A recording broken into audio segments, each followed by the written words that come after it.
platillos volantes fueran reales? ¿Y si Hitler tuviera un platillo y planeara un ataque sobre Nueva York?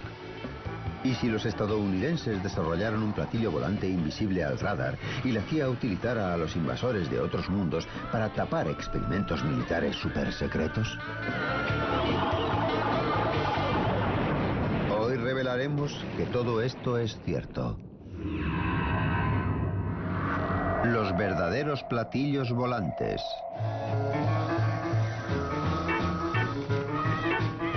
Durante 50 años el mundo ha sentido la fiebre de los platillos volantes. Hemos visto tantos que ahora los británicos creen más en los alienígenas que en Dios.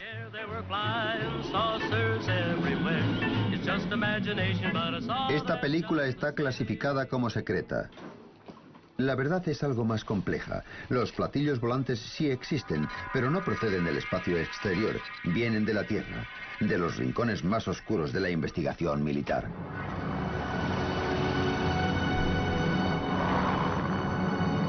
Todo empezó en 1932 en Bucarest, cuando este hombre, un ingeniero aéreo llamado Henry Coanda, realizó un descubrimiento extraordinario utilizando un objeto volador en forma de disco. Uno de los primeros que vieron los experimentos de Coanda tenía entonces 20 años. Era un estudiante de aeronáutica llamado Radu Manikatide. El platillo se elevó hasta el techo y se quedó allí. Me pareció algo extraordinario. Jamás se me habría ocurrido algo así. Yo solo conocía la idea del vuelo normal. El joven Radu había contemplado el primer platillo volante del mundo, y así es como funcionaba. Si aplicamos aire sobre una forma curva como un platillo, la corriente seguirá la superficie de esa forma. Al extraer literalmente el aire de la parte superior del platillo, de tal modo que fluyera hacia abajo y lo rodeara, Coanda descubrió que disminuía la presión del aire por encima de la nave y aumentaba por debajo, provocando su levitación. Es lo que se conoce como el efecto Coanda. Es el principio básico del vuelo de los platillos. Era una idea muy sencilla, pero claro, se te tiene que ocurrir. Entonces sucedió algo que iba a cambiar por completo la evolución de los platillos. En 1939 estalló la guerra y el mundo se alzó a la búsqueda de nuevas armas y nuevas formas de desplegarlas. La sencilla idea de Coanda iba a tener su oportunidad. El jefe de tecnología nazi, Werner von Braun, dirigía el desarrollo de armas nuevas desde su base secreta en Peenemünde, en Alemania.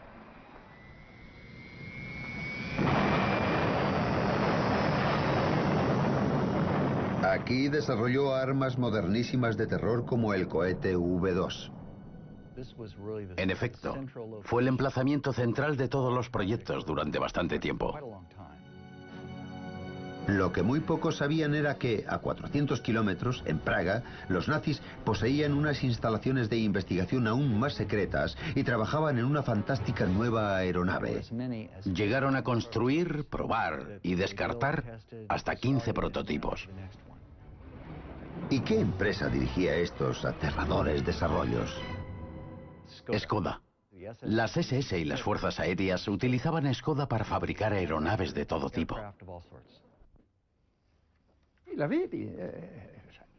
Sí, yo lo vi.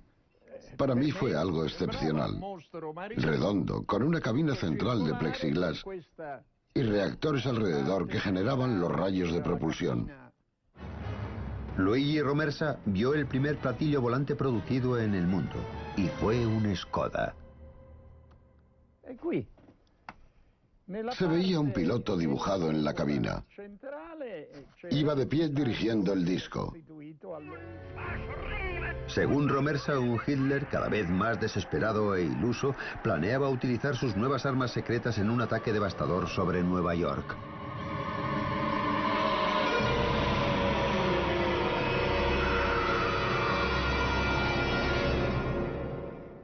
Hitler llegó a decir: que Dios me perdone por los últimos 5 minutos de la guerra.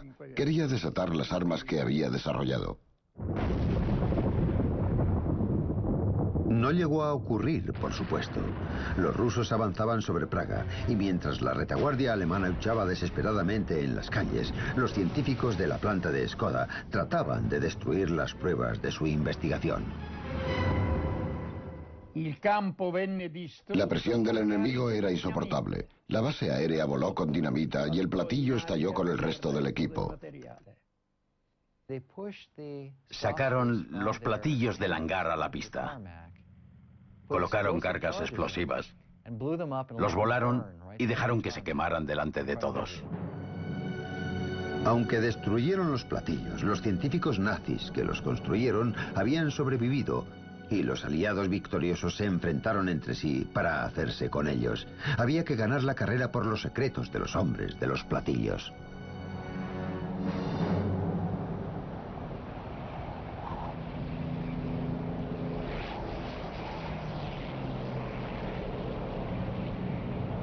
En 1947 el piloto Kenneth Arnold sobrevolaba las montañas del estado de Washington, cuando vio 9 objetos surcando los cielos a velocidades increíbles.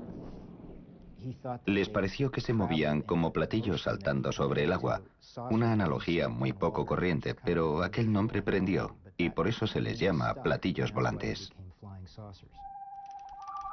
Con este avistamiento nace la era de los platillos volantes. Se disparó el frenesí del público, aunque era un frenesí alimentado por la paranoia. En inteligencia aérea empezó a preocuparles que fueran vehículos soviéticos de reconocimiento. Porque entonces empezaba la Guerra Fría. Esta coalición tenía que desmembrarse. Los aliados de la Segunda Guerra Mundial ahora eran enemigos. Un telón de acero ha caído ya alrededor de Polonia, Hungría, Yugoslavia, Bulgaria. En público, Oriente y Occidente desplegaban sus más grandes y mejores armas militares, pero también se libraba una guerra secreta, una competencia despiadada por hacerse con la ciencia y los científicos nazis. Quien controlara esta tecnología después de la Segunda Guerra Mundial tomaría la delantera militar. Hubo un forcejeo entre las potencias aliadas, los rusos, los franceses, los británicos, a pesar de su antigua alianza, que buscaban para sí mismos la mayor cantidad posible de esta tecnología.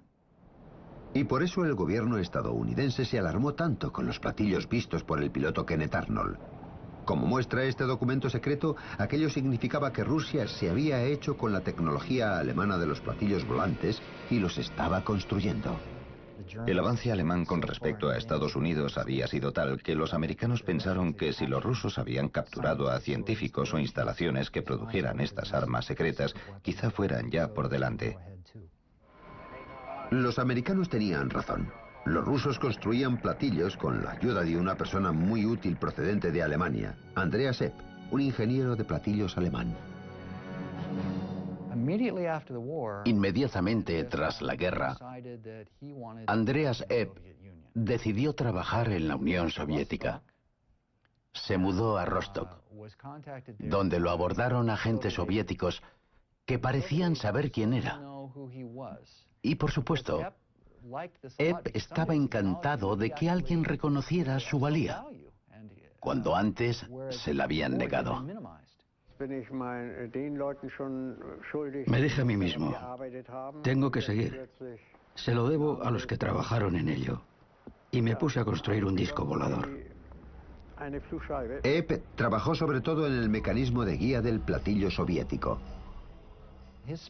Su especialidad era la guía de este tipo de platillo.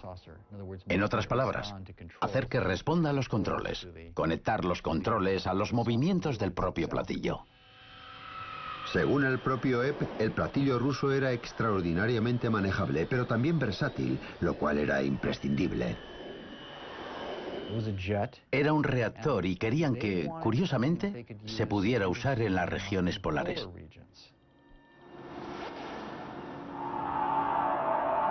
La razón era evidente. La ruta más corta hacia Norteamérica era cruzando el polo.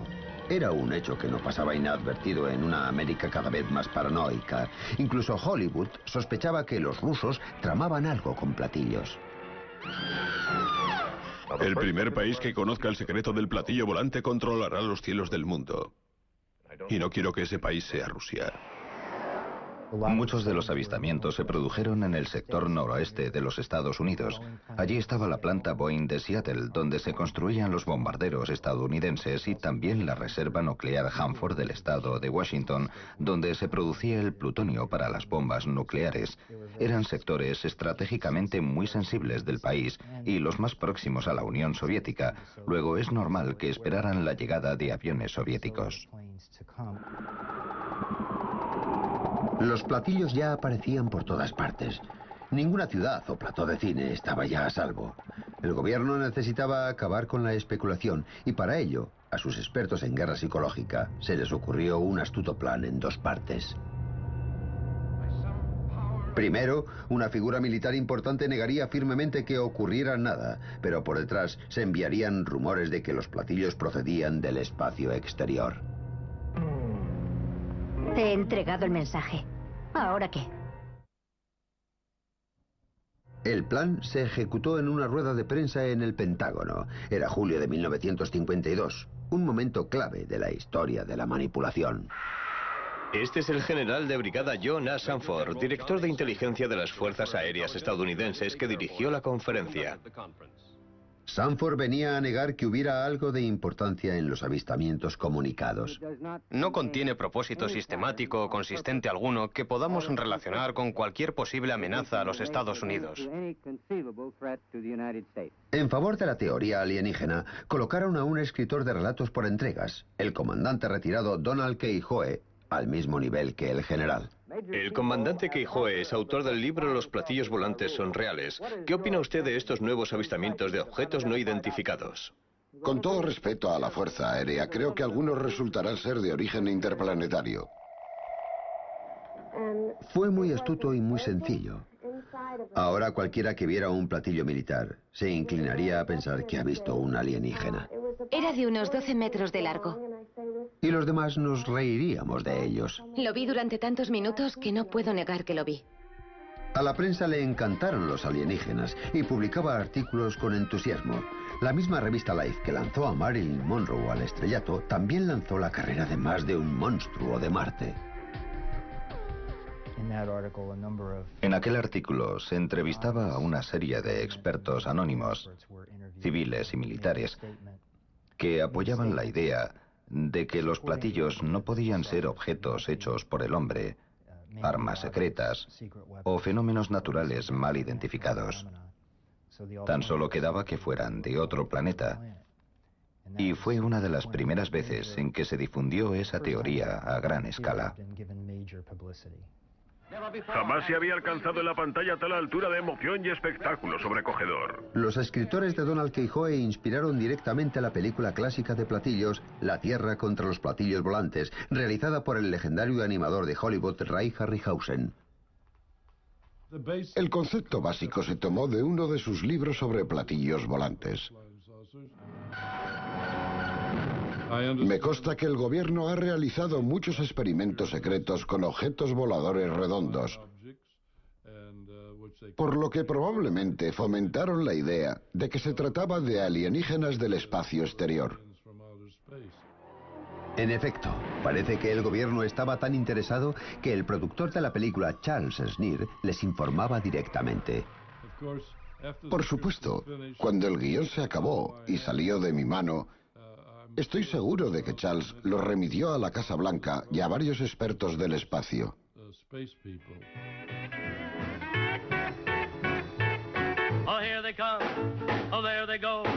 Sin embargo, mientras los ciudadanos americanos miraban a los cielos con distintos grados de preocupación, los hombres de negro miraban más cerca. Estaban desesperados por poseer platillos y, al igual que los rusos, buscaban la ayuda de antiguos científicos nazis. Cuando los nazis se rindieron en 1945, al ejército estadounidense le preocupó que los científicos alemanes cayeran en manos de los soviéticos. Al ejército le interesaba explotar los conocimientos de estos científicos para desarrollar programas americanos de misiles y electrónica, radar, aerodinámica supersónica, motores de reacción y otros avances que desarrollaron los alemanes. De modo que Estados Unidos preparó un programa llamado Overcast and Paperclip para hacerse con estos científicos y traerlos a Estados Unidos. En varios sentidos, los americanos tuvieron éxito. Se hicieron con el jefe de la tecnología nazi, Wernher von Braun, y lo convirtieron en un valioso miembro de la máquina de guerra americana. También se hicieron con gran parte de la tecnología del cohete alemán V2. Sin embargo, mientras se divertían con estos juguetes nuevos, con más entusiasmo que habilidad, sabían que había un vacío importante en su nuevo arsenal. No tenían platillos alemanes. Al parecer, a la Fuerza Aérea le preocupaba que los rusos fueran por delante y pensaba que debíamos tener los nuestros, la respuesta a los platillos soviéticos. Entonces, un día de 1957 tuvieron un golpe de suerte, de nuevo con el experto en platillos alemán Andreas Erb por medio, que ahora vivía en Alemania del Este. En cierto punto, tuvo un desencuentro con la vida en la Alemania del Este. No sé lo que fue. Pudo ser un divorcio. El caso es que acabó en Occidente. Cruzó la frontera y dijo: hola, aquí estoy. He sido espía de los soviéticos y quiero contaros todo lo que sé. Entonces, sin dudar, los americanos le metieron en la cárcel. Empezaron a interrogarlo y desde la prisión se puso a escribir y dibujar de memoria lo que hizo para los soviéticos, el plan de los platillos soviéticos y para qué se iban a utilizar. Con la ayuda de Epp y otros, el programa de platillos estadounidense empezó fuerte. Resulta interesante que a finales de los 50 y principios de los 60, casi todos los principales contratistas aeroespaciales trabajaran en conceptos de vehículos en forma de platillo para varias aplicaciones. Esta es la división de Lockheed de California, miembro destacado de la familia Lockheed, lugar de nacimiento de una familia alada siempre emocionante. Lockheed trabajaba en varios diseños de platillos para la Fuerza Aérea estadounidense.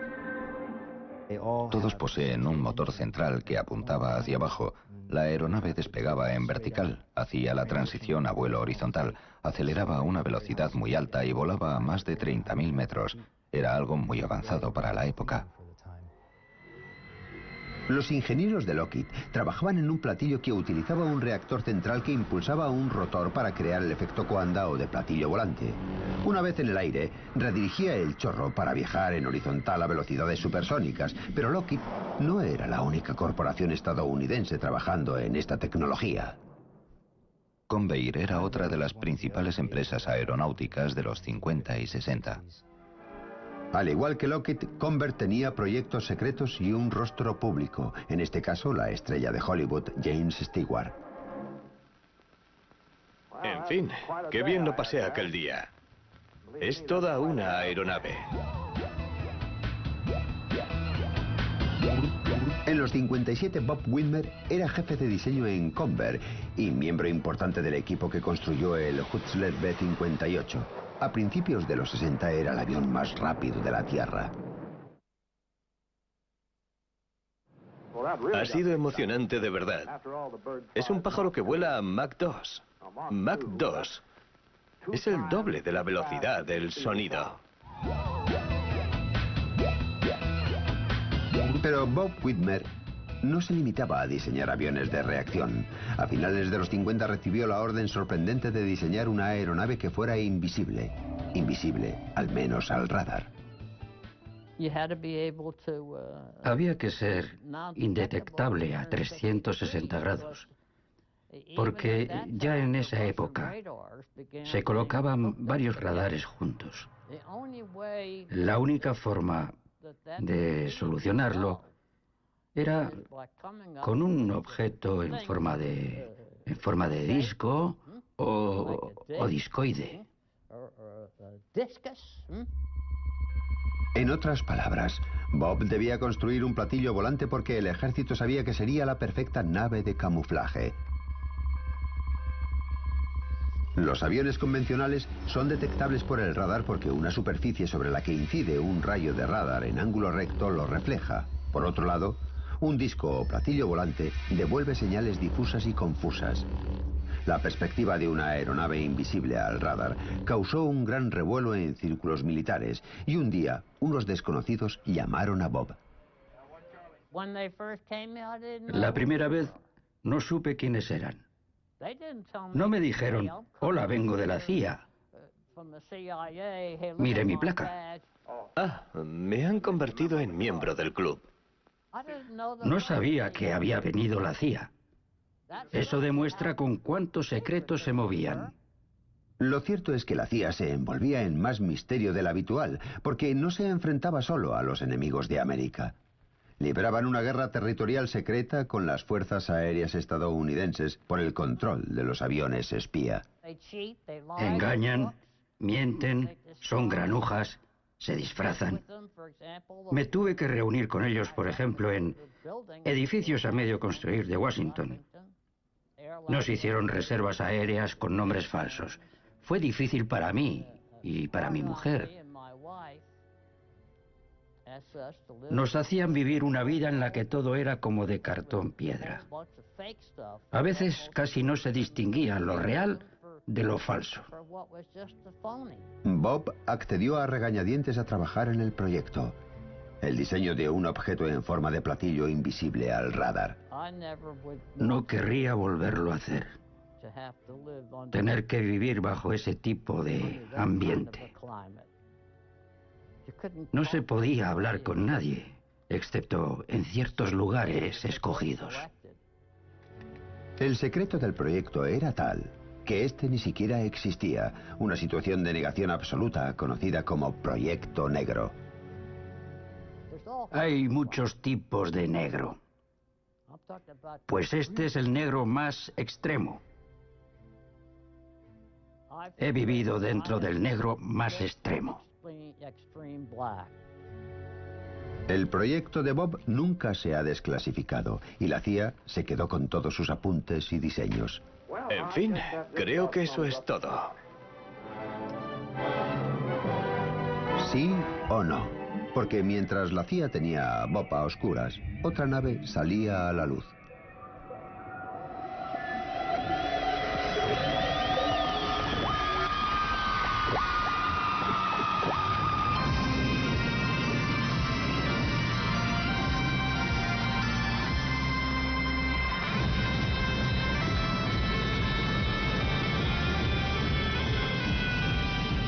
En 1961 se mostró al mundo lo que, según sus constructores, era el primer platillo volante real inventado por este hombre, John Frost. El ejército estadounidense está interesado en un vehículo que vuele cerca del suelo, al que no detengan carreteras cortadas ni ríos y que pueda salvar árboles y arbustos. Sin embargo, hubo muchos problemas con el Abrocar, como recuerda Doug Garland, uno de los ingenieros del túnel de viento. Probamos el Abrocar en el túnel, pero era muy inestable. Si arrojamos un plato o un tapacubos al suelo, tenderá a girar así. Y el Abrocar tenía tendencia a hacer eso. Lo cierto es que cuando el Abrocar se presentó ante el público, el proyecto entero ya había quedado abandonado. En realidad el Abrocar no era ningún platillo volante. Fue en realidad el primer hovercraft del mundo. Fue también el subproducto casi accidental de un proyecto muy secreto y mucho más ambicioso que estaba metido de lleno en los platillos volantes. ¿Usted cree en los platillos volantes? En el sentido de que se cree que proceden de Marte y lugares así, no. John Frost no creía en los platillos volantes de Marte, pero sí creía en los platillos volantes porque en secreto estaba construyendo uno. Película clasificada secreta. DFD, desarrollo de vuelo de disco APRO.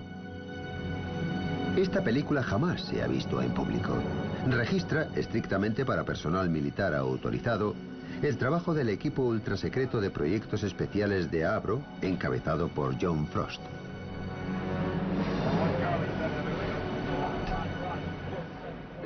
Esta sala de montaje experimental construida por Avro Aircraft Limited desarrollará una central de energía para un avión de planta circular. Consiste en un armazón básico de 6 cuerpos sin contar el ala externa, cabina del operador, admisión de aire y controles de vuelo. Frost construía un enorme platillo volante supersónico de reacción cuyo nombre en código era Proyecto I-2 o Sistema de Armas 606A. Se prevé que al terminarlo se produzca un avance considerable hacia la llegada de la nave de disco. Y también utilizaba tecnología alemana de platillos. John Frost conocía la investigación realizada por los alemanes en tiempo de guerra sobre platillos volantes, que fue probablemente la base de los verdaderos platillos que se vieron por el mundo. Y la CIA llegó a financiar la investigación de un concepto de diseño muy parecido al platillo volante pensado por él.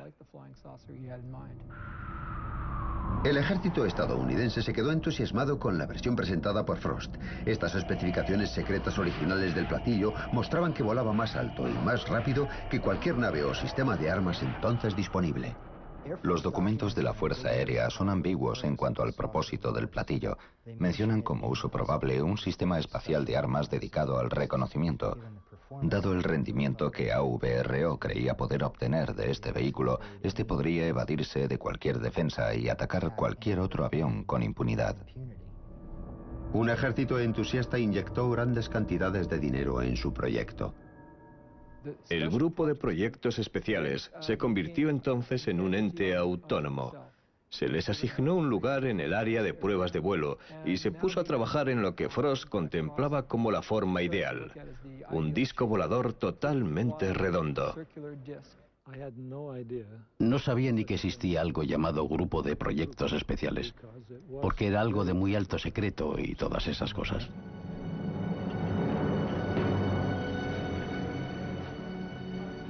Sí, había guardias siempre en todas las entradas. Y había que llevar una identificación especial con un punto de un color determinado para entrar en el área de proyectos especiales. Yo fui jefe de diseño en productos especiales.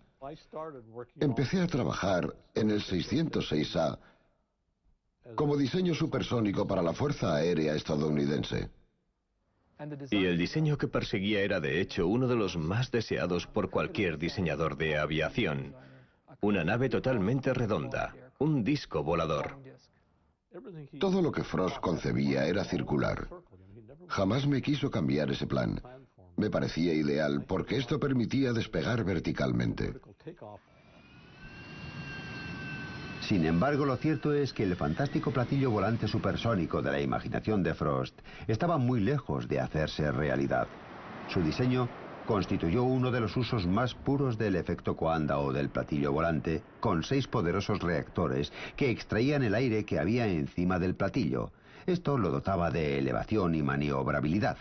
Sin embargo, probar esta nave con 6 potentes reactores no iba a ser ni fácil ni seguro. Rai Takeuchi recibió el encargo de construir un armazón de pruebas de tamaño natural. No era más que una forma de 6 lados. Y cuando colocamos construimos el armazón encima. Me refiero a la porción interna del 606A con los motores Viper y también el ventilador. Cada conjunto giratorio se compone de anillo superior e inferior de hojas compresoras y un anillo central de hojas de turbina. Las hojas de turbina se alinean con un conducto de escape incorporado a la estructura estática. Otro ingeniero de productos especiales era Ken Lockwood. Yo era ingeniero de rendimiento. Había trabajado en proyectos supersónicos ingleses y cuando fui allí por primera vez, sentí cierta incredulidad ante lo poco convencional que era aquel proyecto. Cada sección alberga un motor Viper Armstrong Siddeley que actúa como generador que impulsa una combinación central de turbina y compresor. Se trata de hecho de una aeronave a tamaño natural construida en un edificio de hormigón para probar los motores y sistemas de lo que se convertirá en el sistema de armas 606A. Los platillos debían de tener un rendimiento tremendo porque el motor era enorme. Era de casi 10 metros de diámetro y habría producido tanto impulso que la aeronave podría haber despegado de inmediato y volar a entre 3.000 y 5.000 kilómetros por hora, según sus cálculos. El aire entra en el compresor, pasa por el ala interna y se descarga por una serie de aperturas medidas. Y luego llegó el período de prueba. Pretendía dominar una de las naves supersónicas más potentes jamás construidas.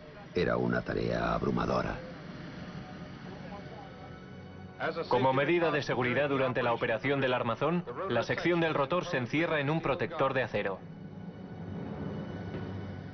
Cuando a John Frost se le descontrola el motor a plena potencia, se despeja el edificio bajo amenaza inminente de explosión si volaran los depósitos de combustible, lo cual produciría la destrucción del edificio entero.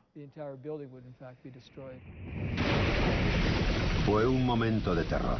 El motor estaba fuera de control y a punto de acabar con todo el proyecto del platillo. Todos se ocultaron en la parte trasera del edificio, excepto una persona. Uno de los ingenieros que estaba allí entra en el edificio y desconecta tranquilamente el tubo de combustible del motor desbocado. Entonces aquello se consideró demasiado peligroso y lo abandonaron.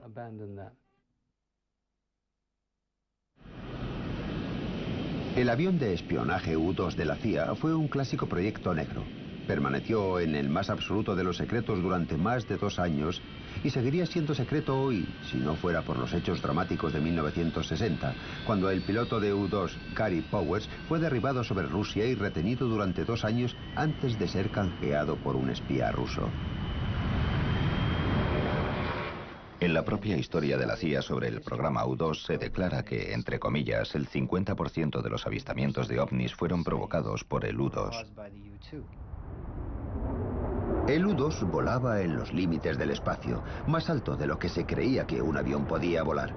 Por eso no sorprende que cualquier visión fugaz, sobre todo desde otro avión, provocara miedo y asombro. Sin embargo, la debacle del U-2 demostró que si la nave secreta no se estrella, los platillos volantes de otros mundos sirven muy bien como tapadera.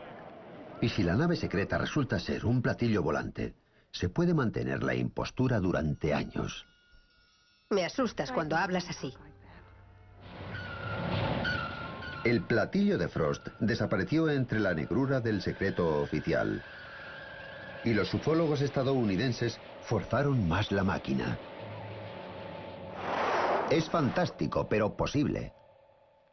En Washington, un grupo no gubernamental conocido como NICAP, Comité Nacional de Investigación de Fenómenos Aéreos, ha convocado una rueda de prensa para reabrir un viejo contencioso con la Fuerza Aérea. El NICAP era el gran portavoz de la teoría de los platillos volantes alienígenas. Lo encabezaba el mismo escritor que lanzó la idea en aquella rueda de prensa extraordinaria de 1952. 14 años después, seguía cazando alienígenas. El director del NICAP, el comandante Donald E. Keijoe, oficial retirado del Cuerpo de Marines, ha insistido en que la Fuerza Aérea sabía más de lo que contaba. Nos observa una especie de instrumento cuya ciencia nos supera notablemente y está probablemente controlado por una civilización superior y muy avanzada. Y por enésima vez en tantos años, la Fuerza Aérea ha declarado ante un comité del Congreso que no ocultaba nada. El secretario de la Fuerza Aérea, Harold Brown. No hemos estado ocultando nada. Era algo sencillísimo. Los aficionados acusaban al ejército de tapar una invasión alienígena inminente y el ejército lo negaba. Así nadie contemplaba la tercera posibilidad, que los ovnis fueran naves militares. La buena organización de estos entusiastas aficionados resultó muy afortunada para el gobierno.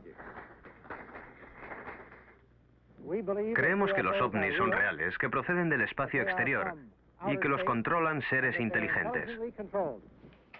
Excepto que su organización no era en absoluto producto de la fortuna. El NICAP lo encabezaban los hombres de las sombras. Su junta incluía a miembros como Roscoe Hillenkoetter, primer director de la CIA, y un operativo de la agencia Bernard J. O. Carvalho. El primer director del NICAP fue Nicolás de Roquefort, de la División de Guerra Psicológica de la CIA. Y cuando Keijoe renunció a la presidencia del NICAP, fue sustituido por Joseph Bryan, también del personal de Guerra Psicológica de la CIA. Pero, ¿qué era Keijoe? Estas cosas eran naves interplanetarias.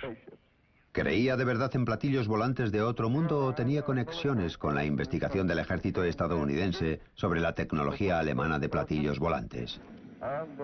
Quien quizá lo sepa es el ingeniero alemán de platillos Andreas Epp, el que se pasó a los americanos.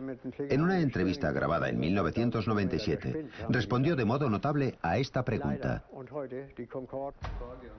¿Cree usted que los americanos querían mantener en secreto su disco volador?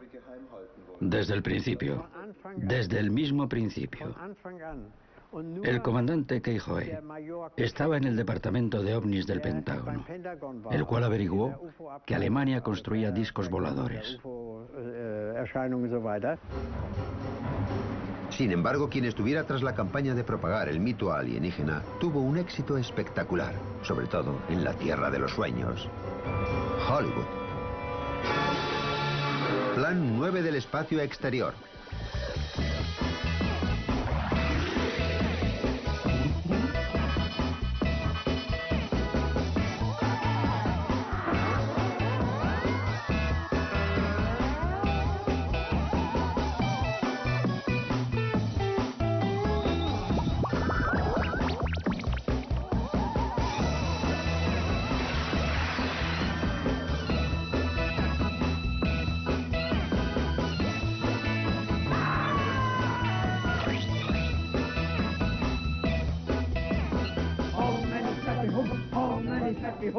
Incluso generó una religión. Nuestra información procede de nuestro jefe, que es un yogi en contacto directo con seres inteligentes del espacio.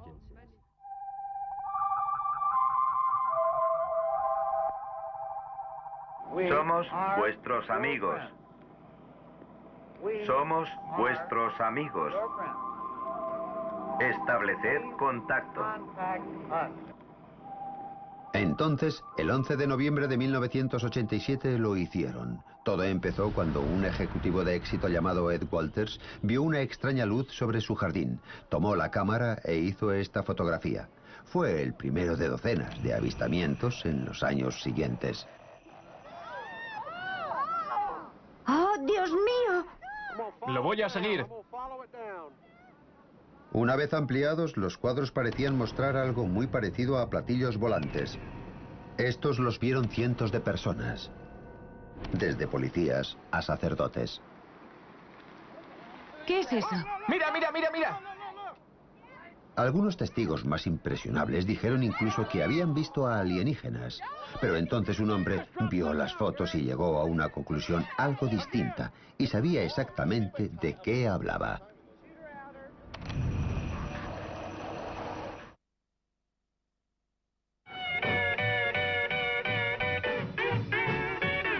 Gulf Breeze, Florida. Hace 17 años fue el escenario de una de las series más continuadas de avistamientos de platillos volantes de la historia estadounidense. ¡Mira, mira! Muchos de los cientos de personas que los vieron acabaron convencidas de que veían alienígenas, pero un hombre pensaba otra cosa. Siempre que alguien dice que hay algo, no quiere decir necesariamente que lo haya. Debe poderse satisfacer un criterio científico de realidad. Sin embargo, en el caso de los avistamientos de Gulf Breeze, las configuraciones destacaban tanto que se podía ver su interior. Y lo que se veía en su interior era luz. Se notaba que había calor. Y además de eso, tenía una configuración circular. Boyd Bushman creyó reconocer qué impulsaba a estos platillos, y lo reconocía porque él mismo trabajó en esa tecnología.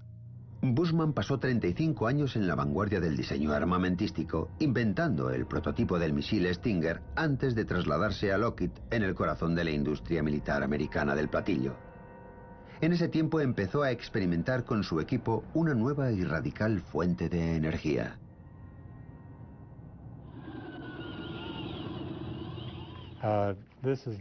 Esto no es más que 250 vueltas de un cable del número 30. Tomamos los bornes y los enchufamos a la corriente doméstica. Lo que ocurrió entonces asombró a todos. Eso es. Aunque ni siquiera Bushman entiende del todo cómo funciona, cuando vio las fotos de los platillos de Gulf Breeze, se preguntó si utilizaban la misma tecnología.